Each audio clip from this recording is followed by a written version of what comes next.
Welcome to Rewiring Legal, a podcast series from Bird and Bird. In each episode, we have conversations with leading voices from across the industry, offering fresh perspectives on the opportunities and challenges redefining the legal sector. I'm Hans Svenson, a senior partner in our Tech and Comms sector group, as well as our corporate practice. Today, I'm joined by Alexander de Nerée, external firm relationship counsel at Ericsson. In this episode, we'll explore how legal operations are evolving within global technology companies and why smarter, more transparent partnerships with law firms are becoming essential in an increasingly AI-driven landscape.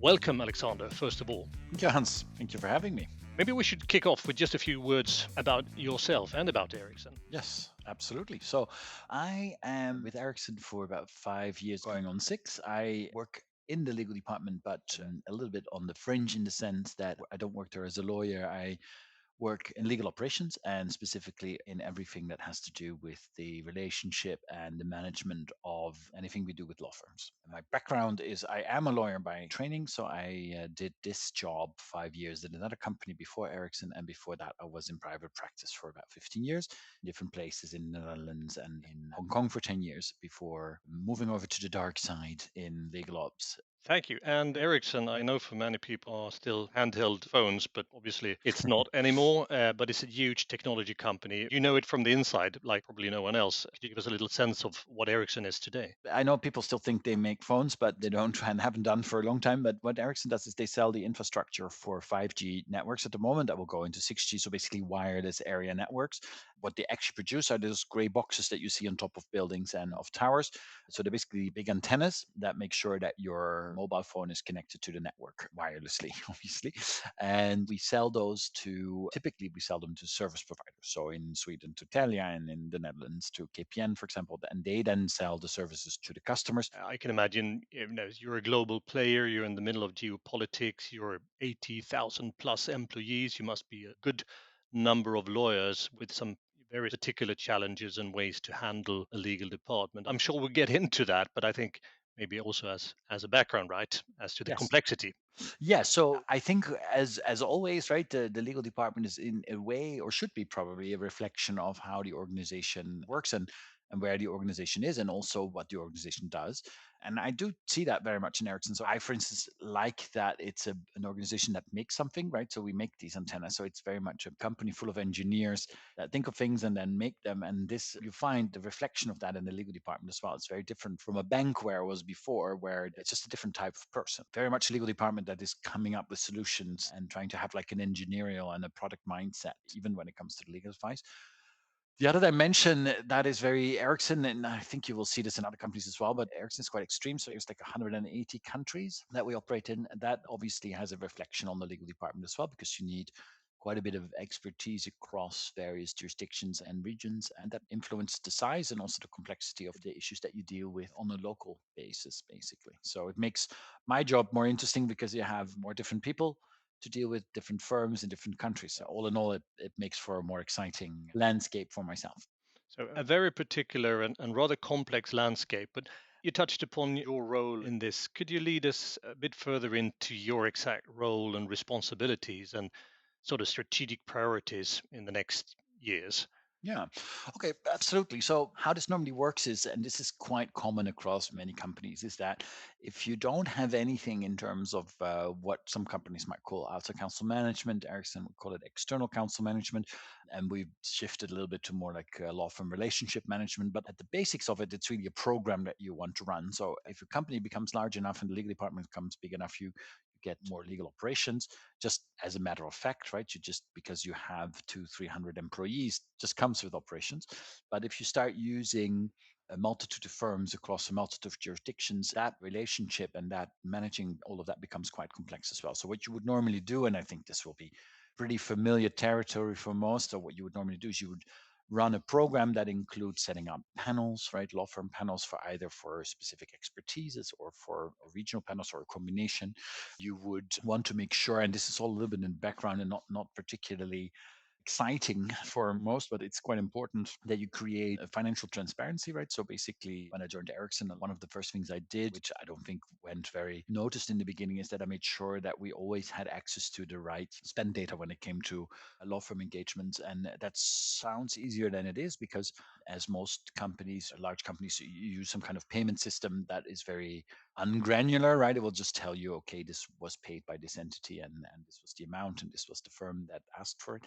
And in the legal department, people talk differently about costs, right? We talk about what it was spent on. Was it litigation? What risk did we try to prevent here? What benefit did we achieve for the company? What deal was closed here? What joint venture did we enter into? And so on.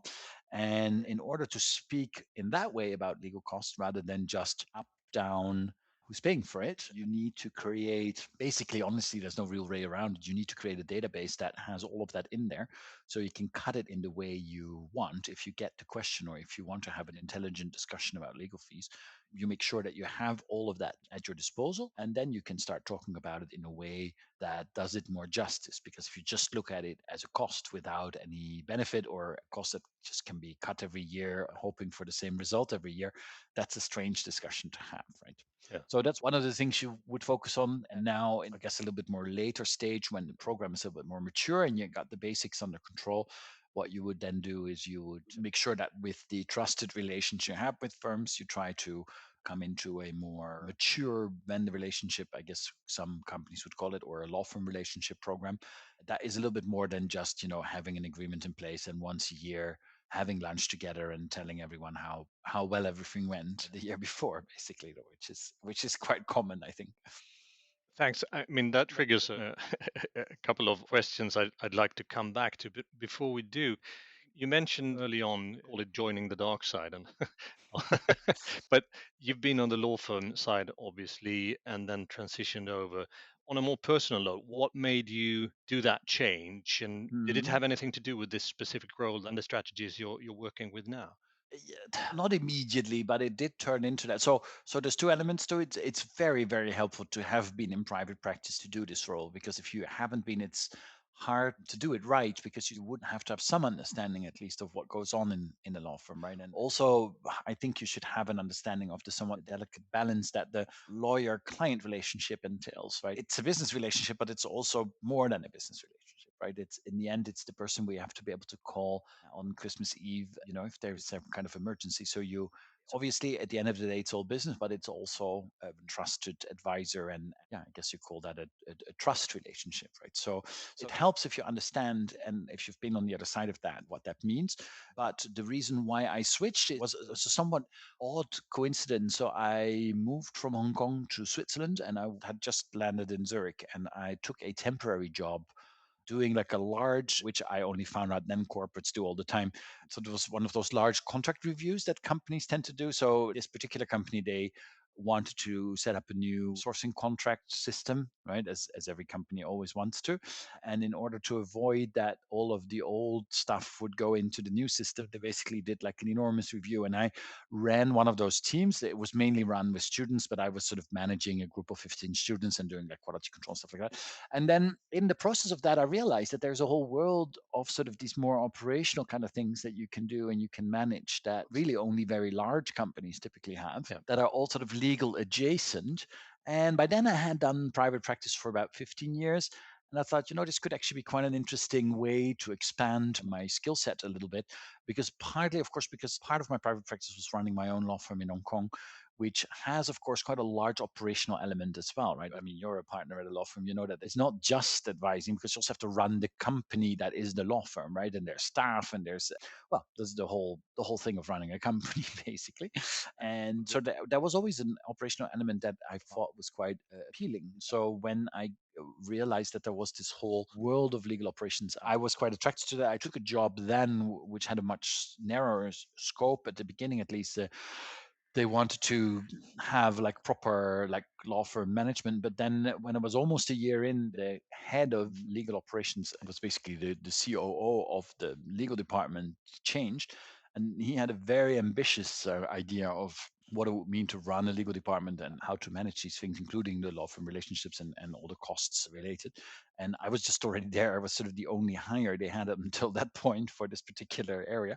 That was quite lucky in the sense that then from sort of having a little bit of a fairly narrow job, I suddenly landed right in the middle of the core of what turned out to be one of the more inventive European legal ops groups. So that was very interesting. And that's how I got interested in it and hooked to it, basically. But I find that interesting how you sort of you see that angle of the adjacent businesses to the traditional law firm business, but also just a few minutes ago we talked about the data that you collect and how you compare, and I think that leads to some thoughts around how do you demonstrate value, right?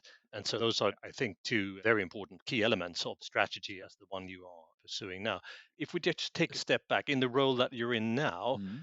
could you describe just sort of your overall approach to managing relations with your panel law firms based on all this experience and the thoughts you shared? So the way I see it is that the relations in itself are typically quite good, right? Because the firms are selected by the people that use them most, that rely on them, that know that they can do the job, right? So there's, in my view, not that much need for like a yearly lunch and then have some mutual admiration society. No, that was great. No, that was great. It was fantastic, and that we won that case, and that was also great. It's nice. You should always do that, but that's more for the firm to sort of keep a warm relationship with the people that are actually dishing out the work, right? Yeah. To be fair, they give it to you because they like you, maybe, but they will primarily give it to you because they think you will do the best job in this particular instance, right? Because most companies have access to almost any law firm they want. Mhm. So there is obviously a personal element to it, but it's mainly because the last time when people spoke to you, they realized, oh, okay, this was working out really well. So we should do that again, right? So that's one element of it. And it's an important one, obviously. And for the in house counsel, is probably the most important one.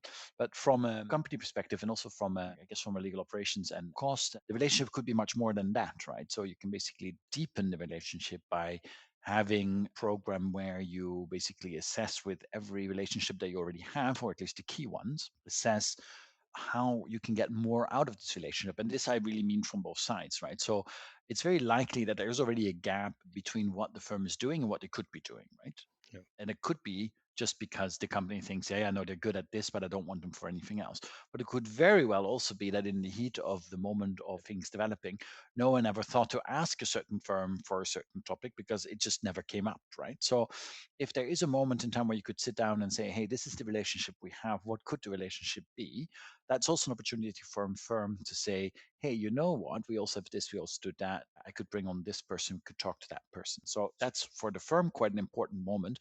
You could try this at a lunch where everybody's telling each other how wonderful things are, but in a little bit more formal setting, it's more likely that it lands, right? Because then there's also a follow up. There's someone taking note and saying, okay, let's put John in touch with Mary so they can talk about Yeah. what this firm can do in M&A, and whether that has the same shine of the things they were doing in litigation at the moment. Yeah. The other thing is, of course, on the company side. So you will be surprised if you sit down with the firm for an hour and a half once a year and you basically just ask things like, okay, what are you guys doing on the technology side? What are you doing for e-discovery? What are you doing on AI? Obviously, you couldn't have a meeting without talking about AI nowadays. And where can you collaborate on that? What are you doing on diversity and inclusion? How can we collaborate on that? What do you guys have in alternative service delivery? What have we used? What do you see that we're not using that we should be using? What do you see that we're not using that other clients of yours are using? Or even just more broadly, you could just basically say, hey, what are we doing differently that you think other clients are doing well? What would you recommend us to do with you guys? What worked really well? That can make a big difference. So this is not an Ericsson example, it's just an example I know about, is that we had like a big litigation where I decided to get like a project manager on it. That turned out to have a big impact on sort of the time that junior lawyers on both sides really had to spend on sort of keeping things going. In the meeting, we found out that a firm had like this big center in Dublin that you could use for all kinds of things. And it just never come up, right? So I don't really know who's to blame for that. I think it's basically on both sides. You pick up the phone, call the partner in London. I don't think it's a given that the partner then has to talk. I mean, you're the general, let's say the general counsel or the head of litigation calls the partner in London. I don't think their impulse will be to say, "Hey, by the way, John, do you know we also have a center in Dublin?" Right? They're No. saying, let me take in the work and let me call you back in 20 minutes to see, have a first think about it, and we'll get the thing going. So I do understand how it happens. It's just that if you don't create a moment in a year where you can address these things separately, it might never come up, right? So you could go on for years without really not knowing. That's a pity. So that's what I think A well-run law firm relationship program would be for really a company of any size, because I think you can always benefit from it. Yeah. But I think what is nice about it, that works both ways. Basically, I think it really honors the relationship on both Yeah, yeah. ends. By the end of the day, you'd still say that in one way or the other, in that sort of relationship, we need to organize or take initiatives for both sides to make sure we have those sessions to really understand and sort of feel that, we're knowledgeable enough to make relevant proposals and sort of pitch ideas and share pain points maybe from your side. Yeah. What doesn't get done enough, I think, is sort of like maybe a little bit of a debrief afterwards. Although some firms will actually sort of offer that, but most of the time, I think people will just go on, and some companies do it as well, right? So if they have a big matter, they will do like a proper sort of what went well, what could have been better sort of review. But I think a lot of companies will just move on to the next thing. But that's one way of doing it. That's a fairly formal way. I think if the firm creates these relationships with individuals in the company, because, let's say Yeah, you're always talking to the person who does the patent litigation, right? At some point, you're thinking, hey, it could actually be easier if we do it like this or like that. I think it's incredibly appreciated. And I think maybe some firms might feel they're yeah, overstepping a little bit. It's like, they have their thing going, and who are we to tell them to do it differently, which I also understand. But in my experience, people in house really appreciate when someone sort of takes the initiative and says, hey, by the way, I saw this at another client, or hey, I was thinking about this. Why don't we do it like this? And then it might be a little bit more efficient. This might just save you some money there, or even just, it will give you a smoother experience yeah. in the overall interaction. I think people really, really appreciate that, because the in-house counsel, obviously, in that sense, is a very different role. Even although they often come from private practice, as soon as they switch over, they have a very different job, right? So they suddenly have to manage matters, they have to report upwards to people about matters, they have to manage all that, right? And then they also have to make decisions about matters as they go while facing off to the business and so on. So I think anything that can help to make that burden a little lighter is always appreciated. I guess that takes a step further into the inevitable AI and tech and that Mhm. part of the discussion. But you were mentioning previously you're sort of collecting data. And I think that the topic we just discussed now, I'm just wondering, because you are such a big organization and so are we, and relations will sort of be based on geography or specialism and so forth. Are say that in conversations with one or the other senior lawyer within Ericsson, an idea comes up which seem to make sense, but not necessarily there because you're what, 25, 30 senior legal director in Ericsson. Is that the sort of data you would be collecting and sharing systematically on some sort of tool on your side? You mean the data about What what's may be going on in the law firm relation? What may be suggested? so as part of that program, what you would do is you would typically collect some structured feedback, right? Because it has a tendency to become fairly anecdotal. Yeah, So if you want to be fair to the firms and you also want to be able to compare something year over year, so what you then need to avoid is that people are not just talking about the thing that happened last week, which is an understandable impulse, but not very helpful if you're looking back over a year, right? So then doesn't yeah, doesn't help anyone. And typically, firms, in my experience, are very open to feedback. So, what we try to do is collect some structured feedback. So, you can basically say, hey, we asked everyone who worked with you this year, and we also asked them last year, and we can see sort of these trends yeah, in the assessment on how it went. What we try to encourage is that if there's something happening on a matter that people are unhappy with, we are encouraging, but people don't need much encouragement, but to address it right away rather than wait for some formal moment, because then the moment is gone and it's better to address it right away. There's nothing against then sort of saying in that meeting, hey, we had this touch point this year because there was something not right. The goal of the structured feedback is to give something a little bit more of a trend to firms.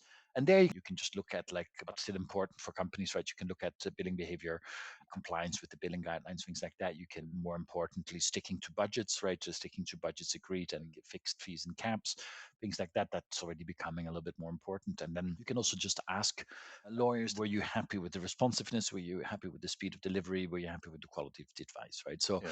and that's still a little bit subjective, of course, but it does over time. And if you ask enough people, you get at least a trend that you can show the firm. There will always be a little bit of an anecdotal element to it. Mm. Basically, someone was unhappy with the branch in Luxembourg. And then you'll just have to sort of dive in and see what that was and what caused that, because it can also be personal, right? So, yeah, there's always that risk. So you collect a lot of feedback. As we discussed initially, you're measuring a lot of aspects of sort of behavior and performance in individual instructions. And maybe finding ways to demonstrate value. But how do you work this in order to ensure that there's a sort of right balance between quality, cost efficiency, and Mm. innovation? Yeah, I mean, it's a good question. So let's say the theory is there's always a model for everything, right? So the in-house outside counsel, in-house counsel, outside counsel systems model is basically that you have to find a mix in the things that you do where you decide, okay, this is something that we can do in-house, this is something that we could outsource.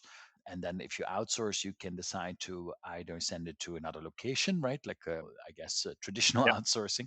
And then you can offshore, nearshore, and so on, and you can outsource to an alternative service provider, and then you can outsource to that's not really outsourcing anymore, but you can get the advice, but in a way you're then outsourcing your advising capability to a law firm. And as you can imagine, it's sort of like a scale. So the idea is that the more specific it is, the more one-off it is, the less likely it is that you can somehow do it in-house or offshore it, nearshore it, and so on, because those types of work really rely on a matter of predictability and repeatability.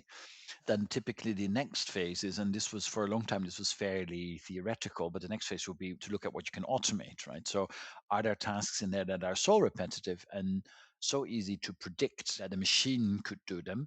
So that was in theory always nice. And everybody was always saying, let's do the NDAs, and maybe we can automate some of the Q&A. You shouldn't underestimate how many times in a company the size of Ericsson people will ask you if it's okay to change Hong Kong law to Singapore law or the other way around, right? And there comes a moment where you think, okay, when you ask your colleagues, okay, have we ever in the history of this company not agreed to Singapore law? And then maybe at some point you can say, okay, if we always agree to it, why does it have to go to us every time, right? So I mean, sounds simple, but if you talk to people about it, say, yeah, but it's context and so on. But okay, go back in time. Did you ever not agree to it, basically, right? But I do understand the fear that people have. If it's like a click of the button kind of thing, then it feels risky, right? There's still a record of it, but I wasn't involved anymore. It was the system that told, let's say, the sourcing colleague that it was okay to change Singapore law for Hong Kong law. And this in this particular instance, I would not have liked that. Now, this has gotten a lot better now, of course, with generative AI, right? Because now generative AI can still send it to the lawyer, but the lawyer doesn't have to do the work anymore because the tool can look at the agreement, look whether in this instance Singapore law can be replaced by Hong Kong law or the other way around. And it will highlight it to you that this was done and suggest that this is not an issue. And then you can make your decision on it. So you actually don't have to spend as much time on it as you would. And that obviously makes a big difference. So my thinking at this point is, but it's still a little bit, as you, as you know, subject to many changes every day at the moment. But my thinking around is that this idea that things could be done automatically or semi-automatically or supported by and so on is becoming much more realistic than it was Yeah. even 2 years ago, right? Ericsson uses a lot of powers of attorney because of all the different entities and people need to sign stuff. And it was always a little bit of a things floating about. And that we built into a system, basically a contract automation system, which is honestly primarily like a questionnaire. And then based on the answers, it pulls together. Powers of attorney are, of course, very standard, right? So it works quite well for that. It had a lot of additional benefits, right? So I think nowadays we wouldn't have designed it like that anymore because you wouldn't Mhm. really have to. But the good thing that it's also in a workflow and it's saved and it makes sure that everyone who needs to prove, especially with these more sort of corporate governance type documents, it's quite really important that everybody knows that power of attorney that was given to that colleague who left, that then automatically is revoked and the system will send a message around saying, because there's like a journal lever program running in the background with data that you have about your employees, that will flag to you, hey, John left, he's on these three powers of attorneys. That means that these are automatically now void because he left. So anyway, just to say, and I'm sure this saved us thousands of hours of time because people were just Yeah. emailing that all of that around, right? And still doing it, but not doing it automatically anymore. So someone must have always gone in and check if someone had a power of attorney and then hope that you catch them all. But you could also quickly see what the limits are then, right? Because powers of attorney are very standard. Then there's some country differences that we sort of trying to iron out so it doesn't get too specific, but there's still countries that require you to sign on a wet ink and so on. So there's always issues with standard documents that need to be repeated. And that's where, of course, Gen AI is a little bit better. So there, the repeatability is difficult. So even a system for powers of attorney that are always the same would actually be quite hard to do with Gen AI because it would just make it up every time, right? But for many other things, it's very good, like for instance, with comparing to playbooks and things like that. Exactly, exactly. You are a company that develop your own AI, and clearly you've gone into AI within the legal operations since quite some time. And obviously, on the law firm side, we're doing very similar things. And particularly within Bird and Bird, we have been investing heavily and early on in AI as being part of our toolkit and finding ways to use that. That will obviously just continue. And hard to predict how much it may change, but it will change quite a lot of what we do. But taking it into one further dimension, so that's sort of your tools, our tools. But what about the relationship and the sort of delivery of information, advice, exchange, and maybe even relationship management? Do you see a role for AI in any of that? So the way I thought about it so far in relationship management is really collaboration on these tools, right? Because everybody's scrambling to develop their own and or work with other vendors and get it fine-tuned. And Ericsson is no exception, and you are no exception either, I think. So the way I thought about it in the relation with the law firms was more to see if you can collaborate on these primarily because it's still early days, right? So then you might find yourself with some opportunities to basically collaborate with firms to develop something jointly or at least test something out a little bit or try something out. The other thing that I can see happening, and that's starting now, right? And that's what's everybody been waiting for, is that firms are presenting us with opportunities to use AI on their side, right? Basically saying for this part of the process, we're going to be using AI. And there, of course, then you get into the discussion, okay, so if before we were paying this for this type of work, what does it mean for what we're Yeah, paying now, right? Because of course, cannot be that we're paying time and material and the time is cut in half, that the bill remains the same, right? So that's, I think, the discussion that most companies are going to have with their law firms in the short term is basically saying, okay, that's great, happy. And I think if you want to have a feel for how that is going to go, but a little bit faster maybe than at the time, I think if you're old enough and in an Anglo-Saxon jurisdiction, you remember how discovery was done and what then happened when e-discovery came on the scene, and then what that meant for the bills, right? So basically, at some point, companies just started to say, okay, we're not going to be doing discovery at all. We're just going to have the discovery done by the e-discovery, and we'll send you the files that responded to the queries, and you guys can have a look, second or third line review. I think that's probably where this is heading. With always an interesting element is how much of that are you then going to do yourself, right? So with the discovery, I think at some point people got comfortable enough to basically just say, okay, we're going to give it, I don't know, Epic, and we're going to rely on them bringing it back. I guess there's a little bit of a four phase in that where you basically say, hey, to the law firm, hey, why don't you use these tools? Because we would still like the security that you did it. We just would like you to do it faster and cheaper, basically. And I suspect that that's where this is going as well. Because, of course, we don't want to give up on the fact that a partner looked at it, right, at the end of the day, even if it was done by a machine originally. yeah. So clearly, AI is reshaping and will increasingly reshape the way we perform our work, our processes, and our tools, both in-house and from the law firm side. Clearly, you buy external advice, you will still want the partner time, the partner creative thinking, the partner sort of quality Mm. assurance. But do you foresee AI or maybe agentic AI reshaping the relationship as such? I don't know. No, I don't think I see that immediately, to be honest. At least I couldn't really see in what way it would immediately impact the relationship.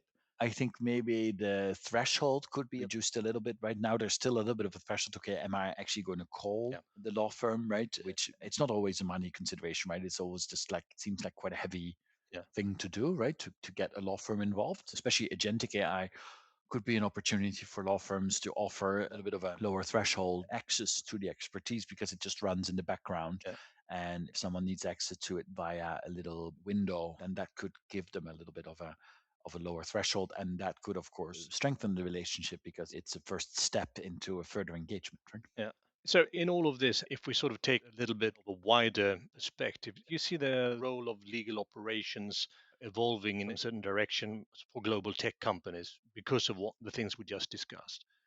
Yeah, I think they will actually play quite a big role in, and you can also see that now that if you now look at what is being asked of legal ops people in, let's say, in job descriptions or something, right? You can really see that there is a shift in the sense that a few years ago it would have been very sort of like structuring the processes Hmm. and supporting the organization in becoming a more organized service function and so on. And now you can really see that it's very focused on getting the technology in and making sure that the legal department is up to speed with AI and other technologies. And that also makes sense because I think the thinking is that in that model that we started with, basically in the model of sort of doing it yourself, all the way via right sourcing, all the way to automation, I think there's going to be a shift, right, on also how the legal department is being staffed. I think there's already, I heard somewhere already, but I don't really know where it was, but they were basically looking to hire like people that could do more like legal prompting, Yeah. things like that. So then I don't know if you need someone like that in house, but like for instance, at Ericsson, when we just started legal operations, we also had two people that knew enough coding basically to do, for instance, that power of attorney automation that I talked about, but we did a lot of other automations as well in just in a normal Microsoft environment. Then it's good to have two, three people at your beck and call, so to speak, that can do some light coding so you can develop yourself. So you're not always dependent on the entire IT organization, things like that. And I don't think anyone would come up with that idea except someone in legal operations who know that you need to then build these systems Yeah. and maintain them, right? You cannot rely on the organization to maintain a system just for you. So I think that that's going to increase even more now that the legal ops people have a very strong technology focus if they didn't already. Yeah. And I guess that leads to, because in private practice, we're obviously thinking a lot about what technology means to the traditional career in a law firm, because there was that Yeah. progression where learned simple things by doing them in volumes, Mm, that evolved over time into the skills and experience you need to become more senior. So you're an in-house legal professional today and you're seeking to build into legal operations, considering all the tech that is going on, mm. all these developments that we've discussed. Are there any particular challenges or specific sort of skill sets you would see that, this is actually different? This is what you would need to look into if you have that ambition today? Yeah. So what you see a lot in this space is like people that do sort of like general change management, right? So for especially in a large company, there's always like this group of sort of internal consultants that you can use for anything. And what often legal ops departments start with are sort of people that do a little bit of that because to be fair, you typically buy like an e-billing platform, right? Where Hmm. you don't develop that yourself. So you buy it, then it's very helpful to have someone from that like change team that can help you implement that because it's just a lift, right? You need to get everyone on board, you get everything sorted, you need to have the discussions with the vendor about implementation. But that's all that goes away, right? Because those systems at some point are implemented and then you're there. If I wouldn't have done anything today in legal ops and I would move into it now, I would probably try to think of broader role of the legal department because that's probably going to change just like you were saying, right? So people will learn differently, they will have access to information differently, people will probably expect you to respond also differently to queries, right? In-house, maybe people will have done already some research themselves and so on. So you would probably have to have at least an open mind about what the legal department is and can do. And the other thing, which is always a little bit of an issue, but will probably become even more of an issue. I don't know if issue is the right word, but you have to be quite good at something that I've started to call like change in the legal department or in the legal space, because it's just a typically specific type of person. So Ericsson is not, as I mentioned in the beginning, so it's a very engineering organization, which means that also the lawyers are quite easy when you basically tell them, hey, there's going to be a change. They're like, okay, here we go, because that's how, because they are more easily convinced that it's for the better, right? If you convince them at least that it is indeed for the better. But in other organizations, I think a lot of legal ops people run into the fact that it's just sort of a change resistant Yep. type of organization.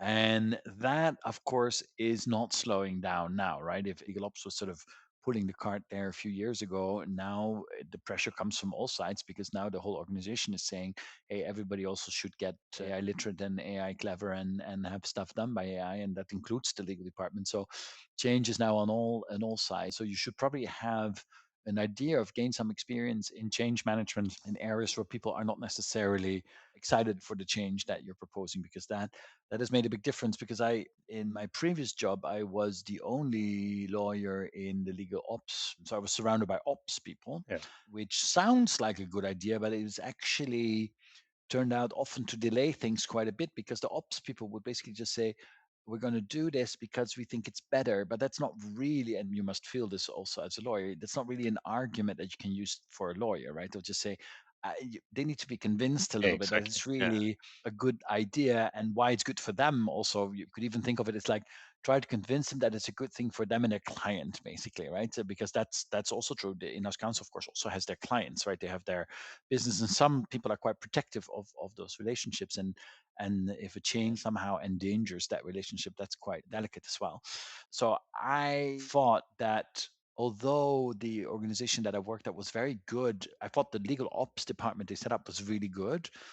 But I thought the way they got there was sometimes so forceful that I think there was more resistance than, strictly speaking, would have been necessary. I think the lawyers would have been fully on board if they would have just explained properly why they thought it was a good idea, right? And that, well, first of all, that was a good lesson. In Ericsson, there was a lot more lawyers involved in the legal ops department, which just helps. But I also learned from that experience that you basically just make sure that you think it through and have a really good reason for the change. So what I always do when we do something, we always do a little first slide. It just says what, why, when, how, and then even if people don't remember anything else, at least they remember why we're doing it. And as long as it's convincing enough, people tend to then be on board. And of course, lawyers lean towards the compliant, Yeah. fairly compliant nature. Yeah. So if you can convince them that's a good thing to do, then they tend to do it as well because it was then they sort of subscribe to the idea. But you have to be a little bit aware of, as always, I guess, it's the surrounding that you're working in and how unwilling they may be to change sometimes. Yeah, no surprise to me, really knowing you for some time. But I guess for some, it may not be obvious that leading legal ops requires a people's person because it's change management, Yeah. it's people management all the time. Yeah, So absolutely. Yeah, in the end, it's all people. So even if you're thinking about technology, the success of the technology really depends on whether the people and how the people are using it, right? So if no one is using the technology, then it doesn't have any impact on the organization. shifting out of the box on a little bit more personal note, with all this experience and the years you've spent with it, clearly you must be one of the more senior and experienced people in this career. Just, as a fun question, what's the most unexpected career someone has ever suggested you'd be great at? What have people suggested I would be great at? I think probably the most unexpected was probably like something along the lines of like an ambassador or something. I do understand it. It's just that for me that would be way too political basically, but I do understand the idea because of my personality that it would be quite a good fit on the face of it. But yeah, I'm probably pretty much where I should be because I don't get a lot of suggestions to do something else. So for a second, you're that ambassador now. So you're a Mm. diplomat, but you're in the context of engineers, so you can be pretty straightforward. Yeah, it's a good question. So making sure that the relationship as a whole runs really smoothly. It has to do with the availability, with honest discussions about costs, transparency, right? So, what is the worst for what can happen to a firm and to a company is that you have a great outcome, right? Yeah, Everyone worked really hard, everything went well, and then it cost much more than was expected. And what happened, and this happens a lot, it's quite human, is that in the whole whirl of things, yeah, nobody thought to pick up the phone and say, "Hey, listen, I know we said originally that it would be this, but because there's now like 7 more hearings and whatnot, yeah, it's going to look quite differently." So what it literally means this, right? It basically means that then on the company side, someone has to call someone, and then at some point, I sit in a room with like 5 other people yeah, talking about how this case went perfectly. They did everything that should be done, and we would have never said no to what they were proposing to do because we literally wanted to do them exactly that. Because instead of everybody being super happy about the outcome, you have sort of a very awkward discussion where then the firm probably has to take quite a serious cut because at some point someone has something's got to give. yeah, And of course, everybody tries to be fair, but nobody really was hoping that at the end of this amazing result that would be the discussion you would be having with your law firm, right? And yeah, no one likes that. In a way, it's quite damaging to the relationship in a sense that if you wouldn't have had the discussion, the note around it would purely be how good the outcome was. And it's oddly simple to avoid because, like I said, we would probably not have done anything different from our side. So if someone would have come and said, "Hey, it's going to cost more," then we would have had the discussion then. And I can see that especially senior lawyers really in-house counsels and general counsel really appreciate the transparency that comes with that, right? So no surprises. Nobody likes surprises in the advice or in the outcome and so on. But it also is true for everything else, right? So the more transparent the firms are, the more it's being appreciated. That's one element. The other thing I can think of is that when I think about the relationships that stand out are often the people that are very good at sort of thinking about the environment that the in-house counsel finds itself in, Yeah. right? So taking into account that they fight often quite a lot of battles on different levels Hmm. in an organization. They are, of course, very interested in your view on the legal matter, obviously, but they are often fighting a lot of other things as well. And anything that helps. So if the signal is, hey, we're running low on budget, for instance, towards the end of the year, you cannot make an in-house counsel more happy than if you come with a super thoughtful sort of, hey, I know that it's tight in October, November, December. Why don't we do this? Why don't we move this around? Why don't we scale this down? And then, we can pick it up in the new year. Things like that go a very long way because it poses real problems for the people on the inside. Anything that is sort of like thoughtful in that way is always incredibly appreciated. That's, I think, where some firms really stand out. Yeah. Sounds to me like it boils down to the good old traditional, being very close so that whether that's the cost or sort of the way you package your advice or sort of look beyond the corner, it's really making sure that the in-house counsel we are working with, you make that person shine, look good, not being, forced to come into an embarrassing discussion in-house because costs were they expected to be or because Mm. yeah, as you say, there are so many things to manage in the in-house role. No. I guess one of I the mean, sorry, I want to say, I think you say it really well because I just used the cost yeah. example just to give you an example of how it can sort of sour, but you're actually used two cost examples, but that's probably because I'm dealing a lot with the cost. But I agree with you that in a more general sense, you're also right. I think that in any way that the law firm can sort of support the in-house counsel and yeah, making them look good and making them think about things that were not asked, Yeah, but volunteered, basically saying, hey, since you asked this, I think you might also want to think about that. Those are the things that are, of course, super yeah, helpful. yeah.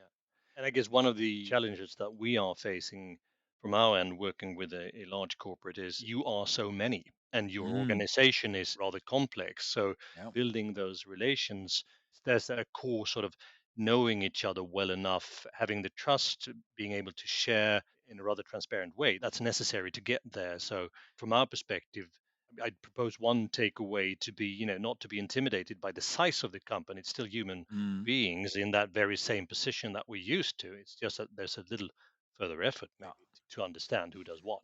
And 100% agree. 100% agree. It's difficult and it takes a little bit of legwork, even if you work there, right? Because legal ops is very horizontal because you work sort of across the whole organization. You work with lawyers across, but also up and down, and then yeah, you work with finance and with compliance and with procurement and so on. So it's a very broad role. So you have to put in quite a bit of legwork just to make sure that you know enough people really to do your job, right? Because you have to know them to a degree. You at least need to know who to pick up the phone with, right? And sort of say, okay, who am I going to speak yeah. to get this sorted? So yeah, that's a good point.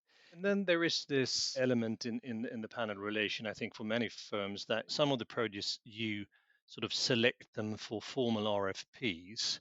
Could you sort of give us some context to why certain projects are taken that way and sort of what's the, bearing in mind all that we said about relations and so forth, Yeah. why, what's the strategy there and how to best understand that in the context of the entire relationship?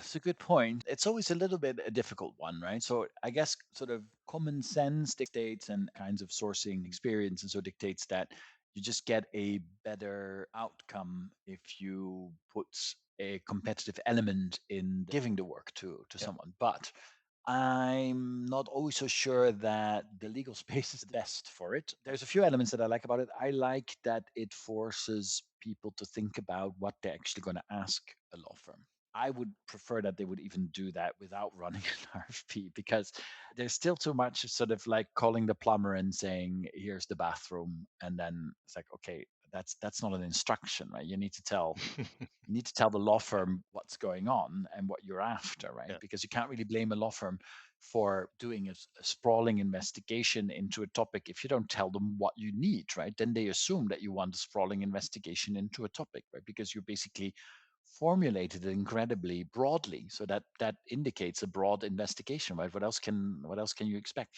So what I like about any type of upfront process or thinking is that people actually put some time in thinking. I think that often leads to a better result in the first instance. I'm not so sure that the competitive element always works. I think firms are quite good at predicting the costs in my experience because I think honestly, the firms just has better data, right? You guys are, how long does Bird and Bird exist? 100 years? I don't know. 1846, I think, Oh, if I'm okay. not There mistaken. you go. I mean, you know how long it takes approximately, right? There's always little surprises here and there, but law firms are quite good at assessing how much something's going to cost. I also often find that the differences are not always as big as you might expect. So I think there's really two ways of doing it. You either do like really competitive, so like basically reverse auction, but then everything else needs to be set, right? Because, and then in 25 minutes, you run it down, you take the air out, the firms could see how they were Yeah, ranking towards the other firms. So, okay, they could also decide not to take the work for or just stop bidding. I think then at least you have a little bit of transparency around the pricing, but that's only the pricing element.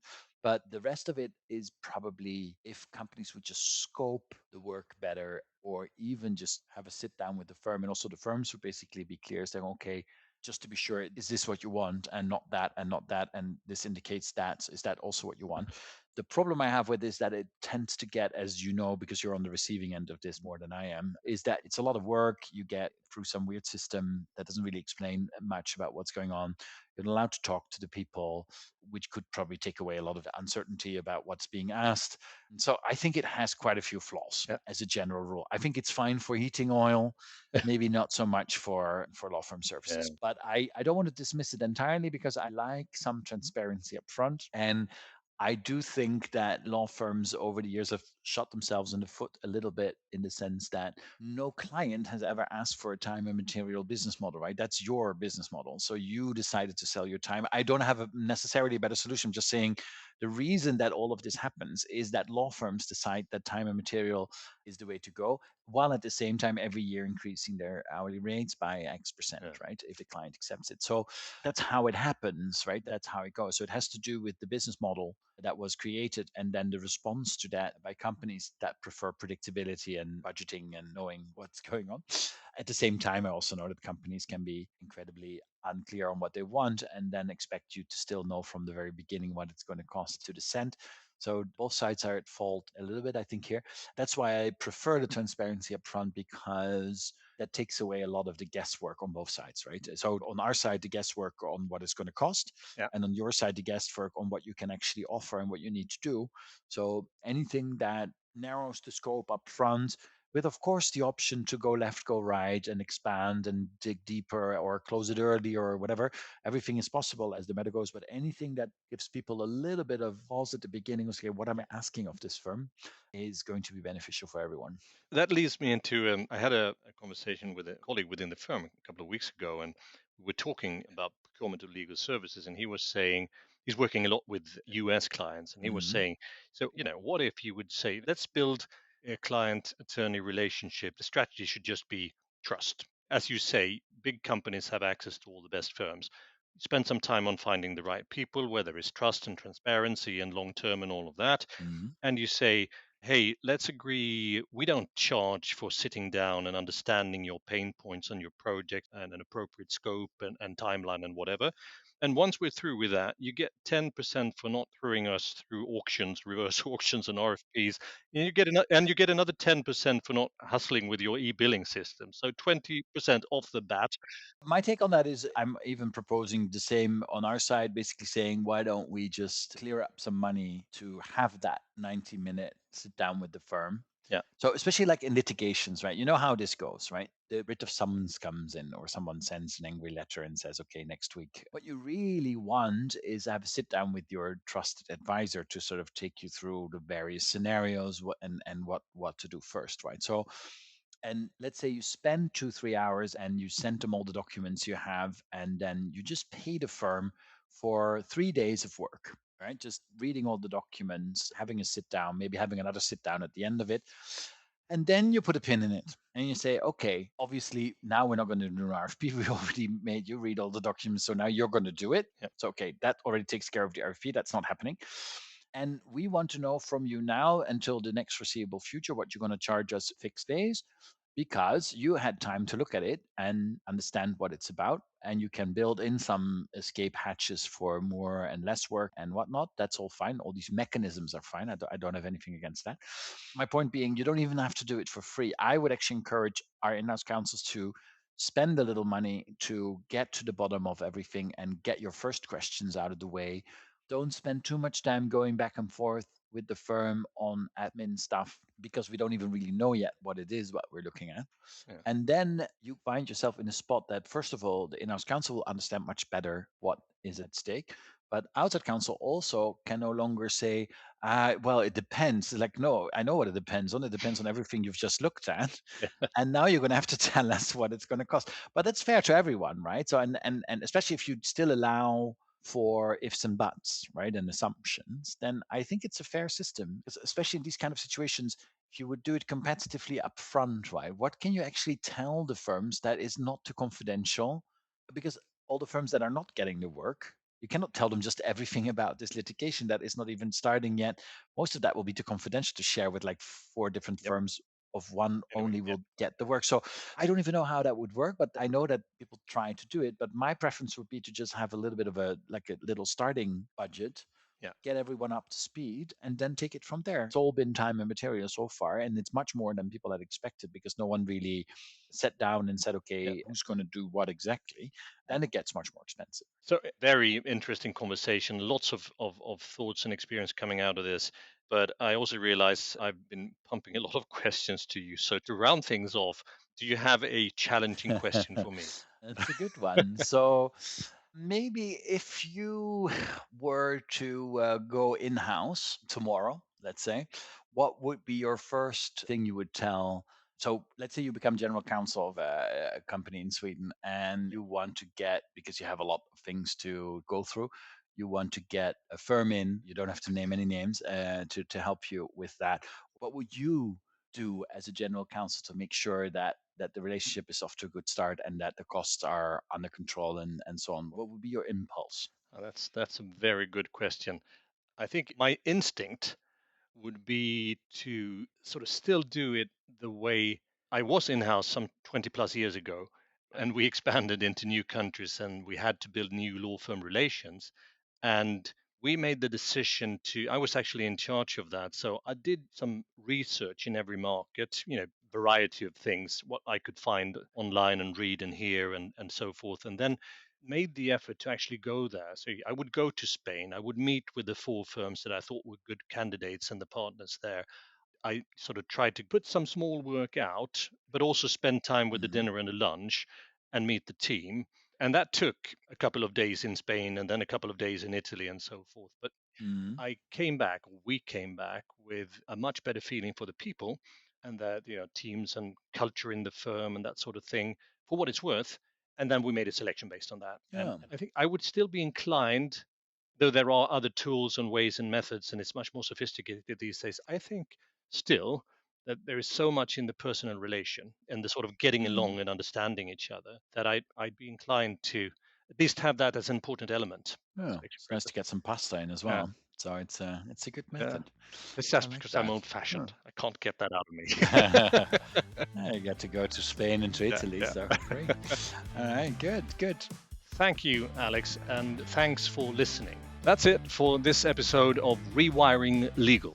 We hope you found the discussion valuable, and please do keep an eye out for the next episode in our series, where we'll continue the discussion on how legal operations and procurement are being transformed by innovation and bold thinking.